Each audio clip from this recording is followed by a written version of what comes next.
नमस्कार मित्रांनो, श्री स्वामी समर्थ। सर्वप्रथम सर्वांचे आपल्या श्री स्वामी समर्थ चॅनलवरती खूप खूप स्वागत आहे। स्वामी तुमच्या सर्व चांगल्या मनोकामना पूर्ण करो, तुम्हाला सुखात आणि आनंदात ठेवो, ही स्वामी चरणी प्रार्थना। चला तर मित्रांनो, आजच्या नवीन व्हिडिओला सुरुवात करूया। मित्रांनो, सध्या पितृपक्ष चालू आहे आणि या पितृपक्षामध्ये 26 सप्टेंबरला म्हणजे गुरुवारी उद्याच्या दिवशी गुरु पुष्य अमृत योग हा तयार होत आहे।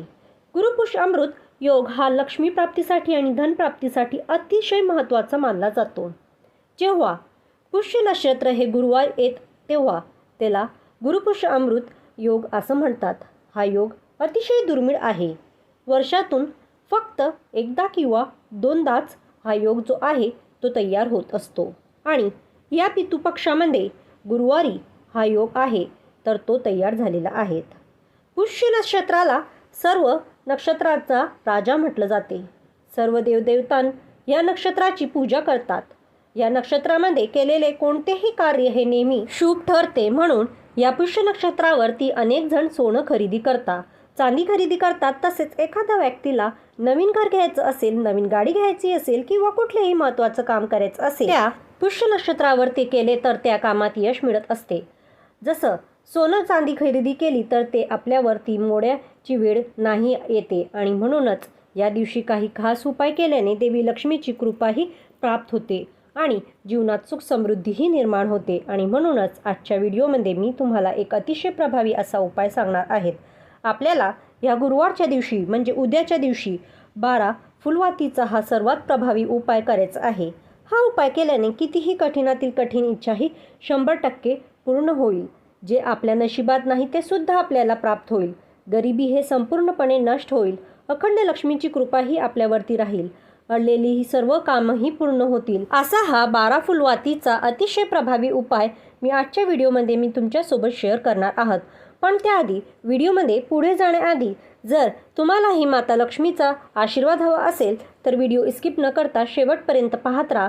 चॅनलवरती नवीन असाल तर चॅनलला सबस्क्राईब करा आणि असेच माहितीपूर्वक नवनवीन व्हिडिओ पाहण्यासाठी बाजूला बेल आयकॉनचं बटन आहे त्यालाही प्रेस करा, म्हणजे जेव्हा कधी मी नवीन व्हिडिओ अपलोड करील त्याचं नोटिफिकेशन सर्वप्रथम तुम्हाला भेटेल आणि तुम्ही एक पण व्हिडिओ मिस करणार नाही।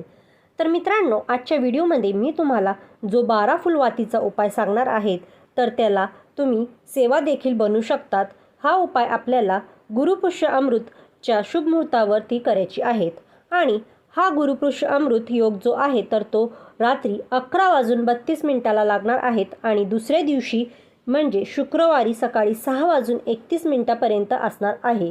म्हणून मी तुम्हाला जो उपाय सांगणार आहे तर हा उपाय आपल्याला गुरुवारी रात्री 11:32 पासून ते दुसऱ्या दिवशी सकाळी 6:31 जो मधला वेळ असणार आहे त्या वेळमध्ये तुम्हाला हा जो उपाय आहे तर हा करायचा आहे। तर आता हा उपाय आपल्याला का करायचा आहे असा प्रश्न सर्वांच्याच मनात आला असेल। तर मित्रांनो, जर भरपूर दिवसापासून तुमच्या मनामध्ये एखादी इच्छा असेल, प्रत्येकाच्या मनामध्ये काहीतरी इच्छा असते, अगदी माझ्या पासून ते तुमच्यापर्यंत आपल्या सर्वांच्या मनामध्ये इच्छा असतात आणि ह्या इच्छा पूर्ण होण्यासाठी हा उपाय अतिशय प्रभावी मानला जातो।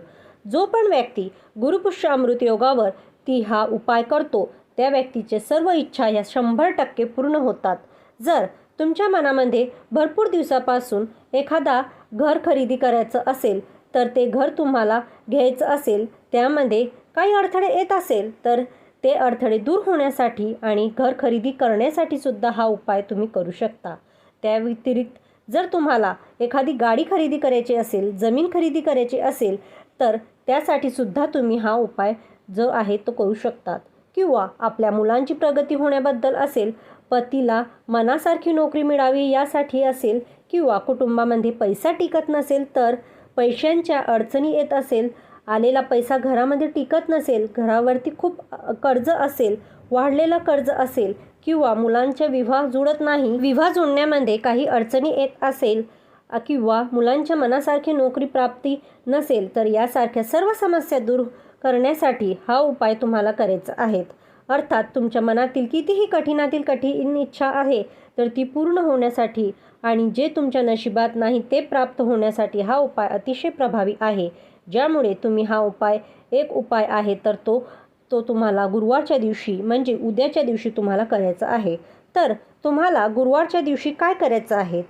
तुम्हाला सकाळी लवकर उठायचं आहे, स्नान करायचं आहे, देवांना स्वच्छ स्नान घालायचं आहे, देवांना फूल, दूध, अगरबत्ती तुम्हाला लावायचं आहेत आणि यानंतर रात्री तुम्हाला 11 वाजून 5 वाजल्यानंतर हा उपाय करायला घ्यायचा आहे.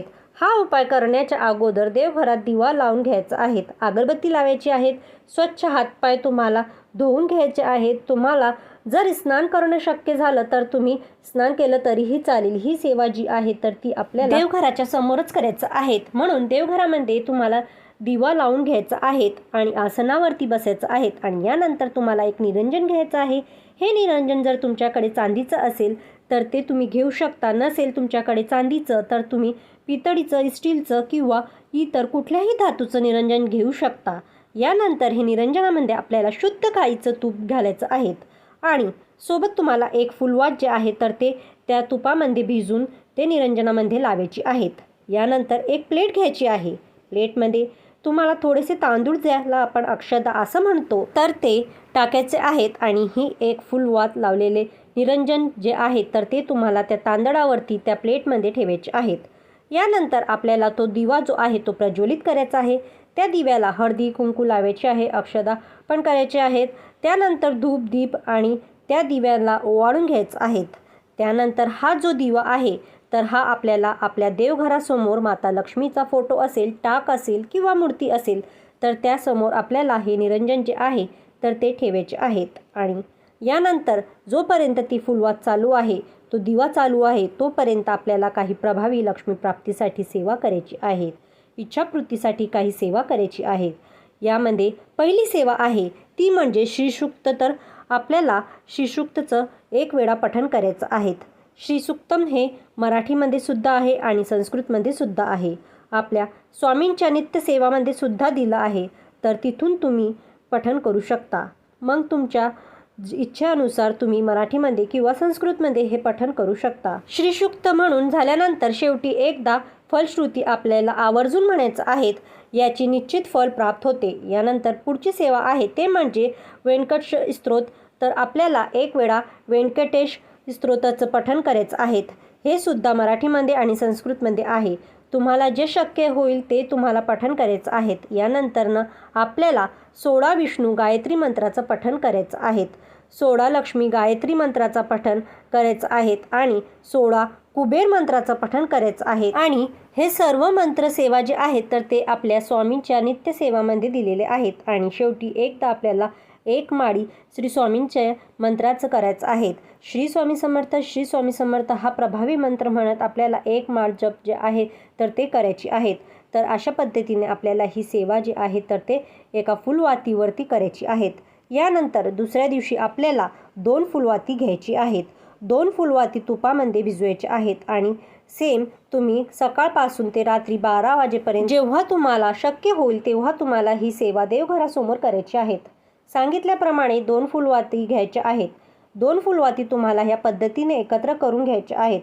त्याची वात जी आहे तर ती एकत्र करून घ्यायची आहेत आणि तुपामध्ये तुम्हाला जे फुलवात आहे ते भिजून घ्यायची आहेत आणि हे फुलवात जे आहे ते तुम्हाला निरंजनामध्ये लावायची आहेत. पहिल्या दिवशी आपण जी फुलवात लावली होती तर त्याच निरंजनामध्ये आपल्याला ह्या 2 फुलवाती ठेवायची आहेत, प्रज्वलित करायची आहेत. आणि यानंतर तुम्हाला ज्या सेवा मी सांगितल्या आहेत तर ते सेवा तुम्हाला करायच्या आहेत. यानंतर तिसऱ्या दिवशी तुम्हाला 3 फुलवाती घ्यायची आहेत. 3 फुलवाती तुपामध्ये भिजवायच्या आहेत, त्यानंतर निरंजनामध्ये ठेवायच्या आहेत आणि सांगितल्याप्रमाणे जी सेवा आहे तर ती तुम्हाला करायची आहेत. यानंतरची चौथ्या दिवशी 4 फुलवाती, 5व्या दिवशी 5 फुलवाती, असं तुम्हाला 12व्या दिवशी 12 फुलवाती घेऊन ही जी सेवा आहे तर ती 12 दिवस करायची आहेत. यानंतर तुम्हाला 13व्या दिवशी काय करायचं आहे, 11 फुलवाती घ्यायची आहेत आणि 14व्या दिवशी तुम्हाला 10 फुलवाती घ्यायची आहेत. अशा तुम्हाला उतरत्या कर्म आहे तर तो तुम्हाला फुलवातीचा घ्यायचा आहेत. आणि शेवटच्या दिवशी तुम्हाला फक्त 1 फुलवात येणार आहे. तर अशा पद्धतीने तुम्हाला 24 दिवसांची ही जी सेवा आहे तर ती करायची आहे. जेव्हा तुम्ही दररोज ही फुलवात लावणार आहेत तेव्हा ती फुलवात पूर्णपणे ठरेल असं नाही, त्यातली काही वातीही शिल्लक राहील. तरीही शिल्लक राहिलं या बाकी असेल तर तुम्हाला एका डब्यामध्ये जमा करून ठेवायची आहेत. शेवटच्या दिवशी तुम्हाला म्हणजे 24व्या दिवशी तुम्हाला त्या सगळ्या वाती त्या निरंजनामध्ये घ्यायच्या आहेत आणि त्यामध्ये तुम्हाला 5 भीमसेनी कापराच्या वड्या टाकून त्या वाती आहेत तर ते तुम्हाला जाळून टाकायच्या आहेत. त्यासोबत तुम्ही 2 लवंगासुद्धा टाकू शकतात. तसेच पहा, आता हा जो गुरुपुष्य अमृत योग आहे तर तो गुरुवारी 11:32 लागणार आहेत आणि शुक्रवारी हा योग जो आहे तो 6:31 समाप्त होणार आहे. आणि म्हणून जर तुम्ही सेवा 11:30 वाजता म्हणजे गुरुवारी जर तुम्ही 11:30 वाजता चालू केली तर शुक्रवार हा दुसरा दिवस असणार आहे, म्हणून तुम्हाला दुसऱ्या दिवशी सुद्धा ही सेवा करायची आहे. आणि यामुळे तुमची 2 दिवस जी आहे तरी ही सेवेचे पूर्ण होणार आहे. जर तुम्ही ही सेवा आहे तर ती पहाटे केली म्हणजे शुक्रवारच्या दिवशी तुम्ही 4, 5, 6, 6:30 वाजेपर्यंत जर केली तर तो दिवस तुमचा पहिला असणार आहे आणि त्या दिवसापासून तुम्हाला पुढे 24 दिवस ही सेवा करायची आहेत. जर तुम्ही ह्या सेवेला सुरुवात केली आणि तुम्हाला मध्येच या मासिक धर्माला किंवा तुम्हाला कुठे बाहेर गावी जावे लागेल किंवा सूतक पडलं तर अशामध्ये तुम्हाला काय करायचं आहे. सपोज तुमचे 5 दिवस ह्या सेवेला पूर्ण झाले आणि 6व्या दिवशी तुम्हाला काही अडचण आली तर तुम्हाला 6व्या दिवस आहे तर तिथून पुढे तुम्हाला जितके दिवस अडचण आहे तितके दिवस ही सेवा बंद करायची आहे. जेव्हा तुमचे अडचणी ह्या दूर होतील तेव्हा 5 दिवस ही तुम्ही सेवा केलेली आहे तर 6व्या दिवस तुम्हाला हा गृहीत धरून पुढे सेवा जी आहे तर ते कंटिन्यू तुम्हाला पूर्ण करायची आहेत. तर अशा पद्धतीने तुम्हाला हा 12 फुलवातीचा अतिशय प्रभावी उपाय जो आहे तर तो करायचा आहे.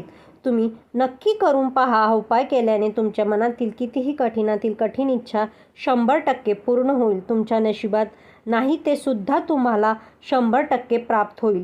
मित्रांनो, गुरुपुष्य अमृत योग जो आहे तो नेहमी तयार होत नाही.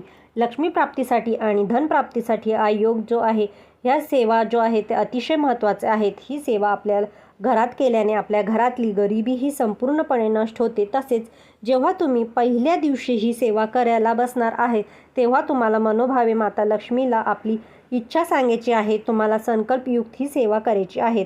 तुम्ही ज्या कामासाठी ही सेवा करत आहात ह्या उपाय करत आहेत ते तुम्हाला माता लक्ष्मीला मनोभावे प्रार्थना करून सांगायची आहेत आणि यानंतरच्या सेवेला तुम्हाला सुरुवात करायची आहे.